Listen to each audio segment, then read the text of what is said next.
Today I'm going to be explaining Spring Tutorial 6, uh, basically working with Swagger and implementing that in our tutorial management application that works with the REST API.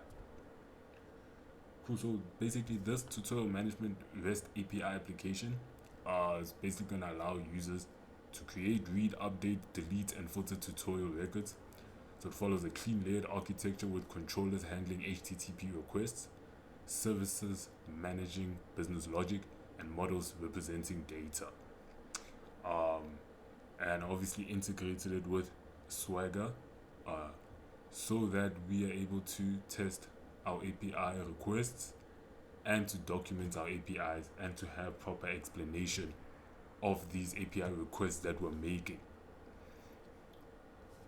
Cool, so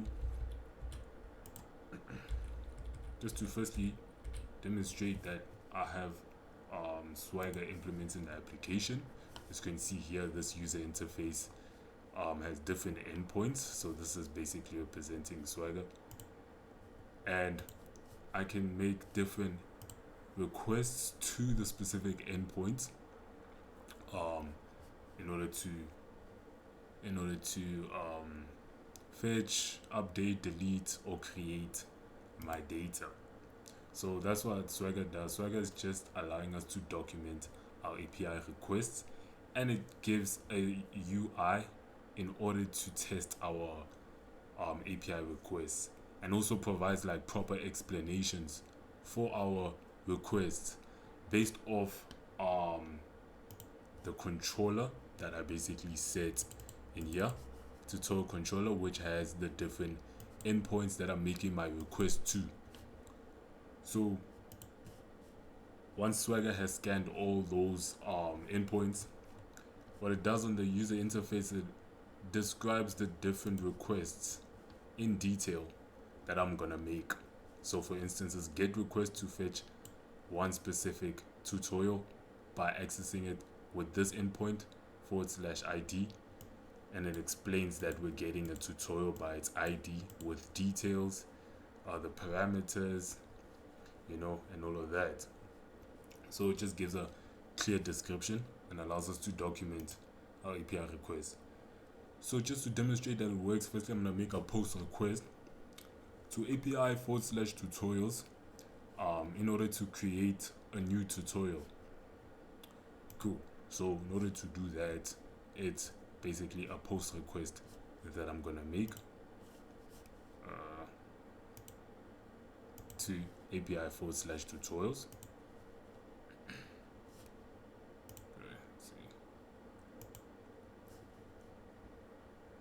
So firstly I'll set first I'm gonna make a get request actually just to see all the data is in there.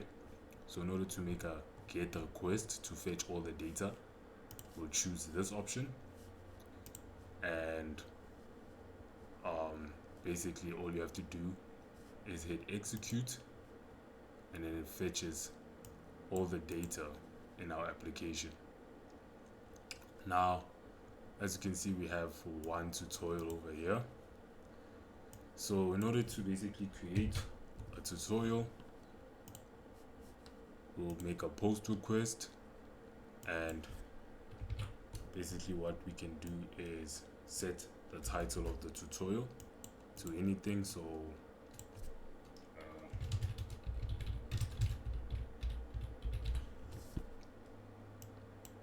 then we give the description of the tutorial as well.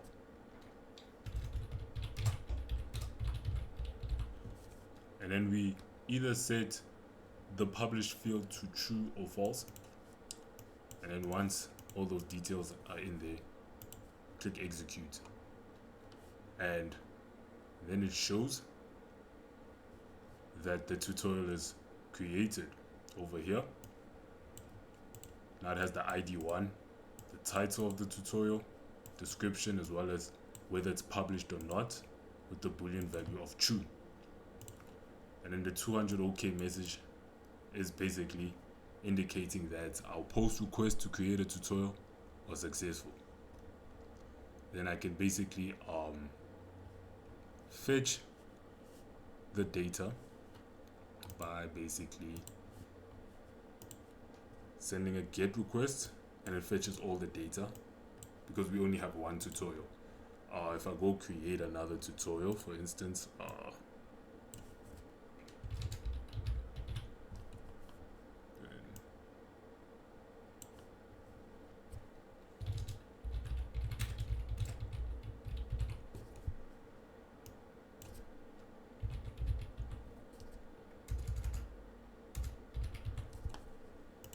just create a new tutorial. So we're making another post request to create a tutorial, and then the second one is created. As you can see, the ID, it gives this tutorial I created the ID of 2, and it shows all the fields with the specific details. So that's creating a tutorial. If I go fetch that data,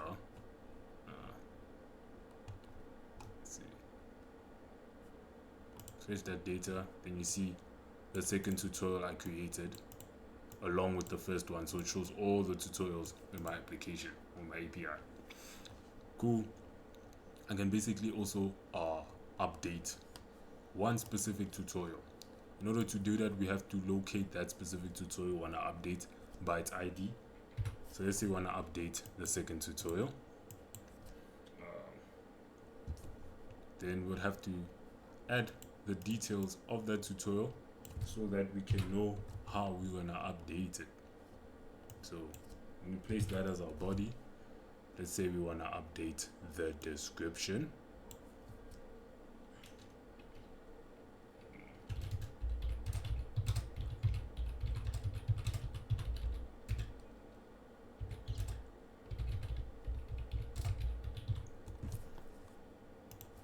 And if we execute, we'll see that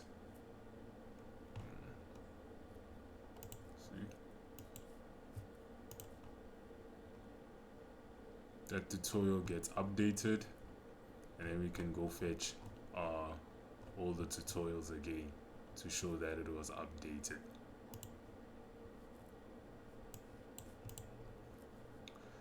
So that's to update a tutorial, and then we can also basically delete a tutorial. So if we delete the first one, then that tutorial gets deleted. So that just demonstrates the API requests that work with Swagger. You can also document your your API requests by saving. So if we download here, what happens is we can basically save the results that we get, or the JSON formatted data, after our GET request is created. So as you can see,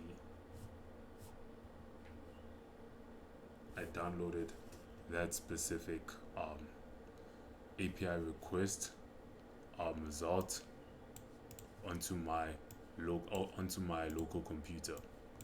So this is what we have over here.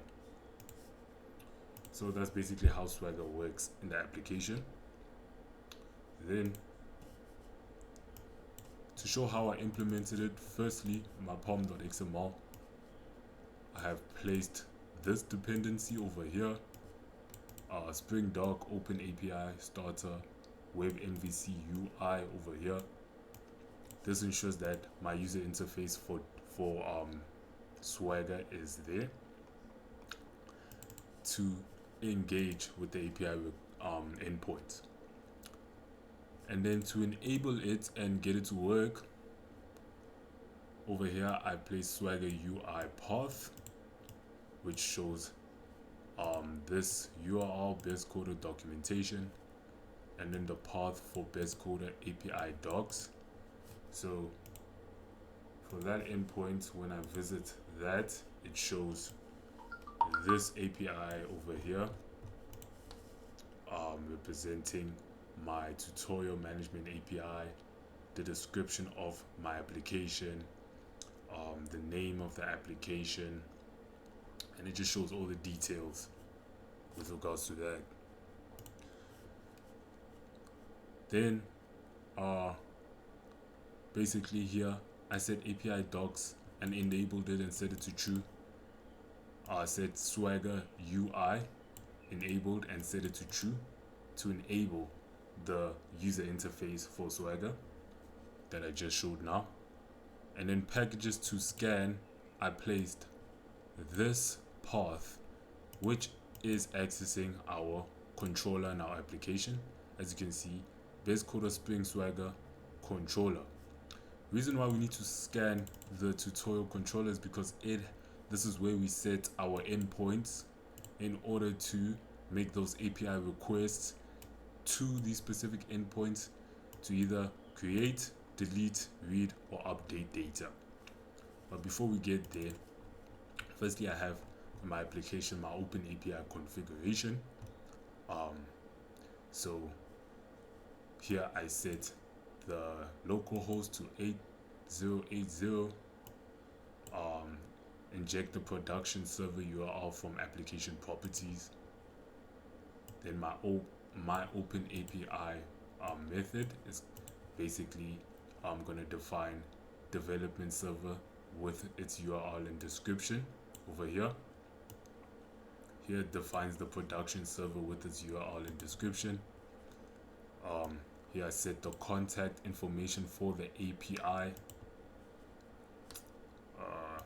Here I'm creating the API info section with specific fields such as the title, version, contact, description, terms of service, and license.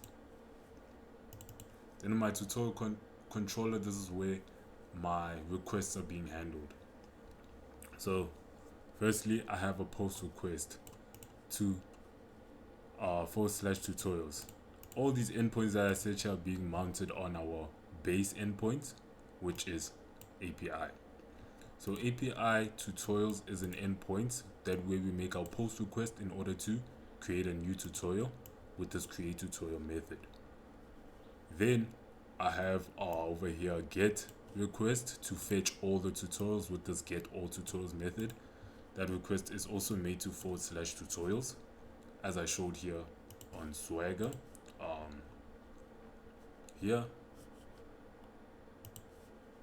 then we have a get request to fetch one tutorials /ID by placing the tutorial ID, right?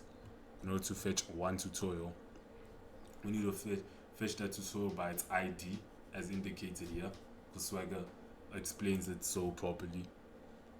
Then we have a put request to update one tutorial, of which I demonstrated as well, and that's made to /tutorials /ID. So whatever the tutorial ID is of the tutorial we want to update, and it calls the update tutorial method, which will initially update the tutorial. This is to delete a tutorial, made to that same endpoint. So it's a delete request to delete all the tutorials. A get request to fetch all the tutorials that are published. So tutorials that have a published status set to true. So as you can see here, when I was creating my tutorials, I set this one to true, the published status, and this one to false. So what that request is handling the functionality of getting a tutorial, getting tutorials that are published, essentially. Then I have my model for tutorial, which defines the specific fields that make up one tutorial, which are the ID, title, description, published, which is a Boolean value, where you choose true or false. Then I have the tutorial constructor, which initializes all the fields that I've set here when an object is created, of course. And then different setters and getters. So a getter for title, setter for title, getter for description, as well as a setter for description, and then a getter for the Boolean value based off whether tutorial is published or not, and also a setter for the published field. then my main method to run the application as well over here. So that's basically how the application works with Swagger incorporated into it. It's just helping us make requests to create, read, update, or delete tutorials, and also describing these specific requests on the Swagger UI, as well as helping us document our API requests as well. So that is basically tutorial 6 for Spring.